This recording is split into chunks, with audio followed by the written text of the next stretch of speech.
मैं इतना ही कह रहा हूं कि मैं कुछ कह सकता हूं वो सही हो सकता है, बीजेपी के मंत्री, बीजेपी के नेता कुछ कह सकते हैं वो सही हो सकता है, गलत हो सकता है। कागज कभी झूठ नहीं बोलता।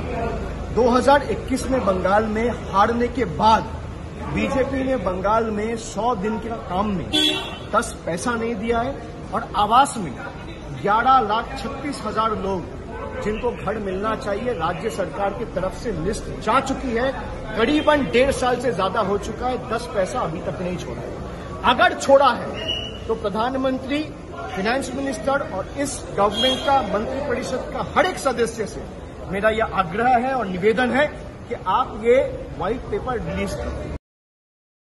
কোঅপারেটিভ ফেডারেলিজম যদি রক্ষা করতে হয় তাহলে সেন্ট্রালের সাথে স্টেটের ডেভেলপমেন্টের ব্যাপারে এবং স্টেট শেয়ারের ক্ষেত্রে সেন্ট্রাল শেয়ার স্টেট থেকে যে টাকাটা তুলে নিয়ে যায় সেন্ট্রাল, সেই টাকাটা স্টেটের শেয়ার যেন স্টেট ফেরত পায় এবং ডেভেলপমেন্টের ব্যাপারে কোনো পলিটিক্যাল রাজনৈতিক উদ্দেশ্য প্রণোদিতভাবে কাজ না করে সবার জন্য, সবার উন্নয়নের জন্য কাজ করা উচিত।